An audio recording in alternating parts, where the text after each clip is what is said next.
सतत विचार येऊ लागला, माझा नवरा इथे असता तर किती चांगले झाले असते. त्यांनी एक सुद्धा रात्र माझ्यासोबत घातली नाही आणि मला इथे एकटं सोडून तो निघून गेला. आणि आता या दोघांमध्ये म्हणजे सासरा आणि दीरमध्ये मी कशी राहू, त्यांची वागणूक कशी आहे हे मला अजिबात माहिती नव्हतं.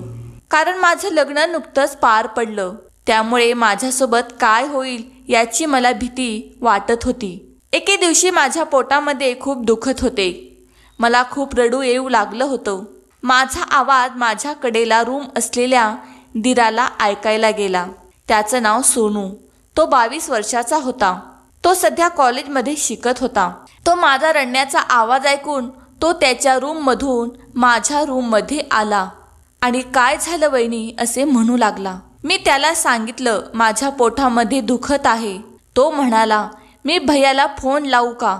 भैयाने तर तुमच्यासोबत टाइमपास अजिबात केलाच नाही आणि तू मला कुठे दुखत आहे म्हणून विचारत होता. मी त्याला सांगितलं माझ्या पोटामध्ये दुखत आहे.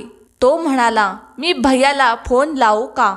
भैयाने तर तुमच्यासोबत काही टाइमपास अजिबात केलाच नाही आणि तो मला कुठे दुखत आहे वहिनी असे विचारत होता. 2 दिवसापूर्वीच मी माझ्या नवऱ्याला फोनवरती बोलले होते. तेव्हा माझा नवरा मला म्हणू लागला की माझ्या वडिलांना आणि माझ्या भावाला, त्या दोघांनाही तू खुश ठेव, त्यांची पूर्ण काळजी घे. माझ्या नवऱ्याने त्या दोघांना घरामध्ये खुश ठेव म्हटल्यामुळे माझ्या चेहऱ्यावर एक स्मित हास्य आलं.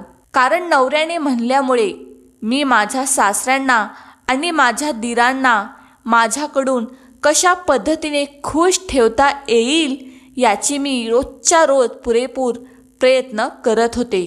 मी सासरे आणि माझा दीर यांच्यासोबत हसून खिळून बोलत होते. एके दिवशी असंच आम्ही जेवण करायला बसलो होतो. तेव्हा सासरे बुवा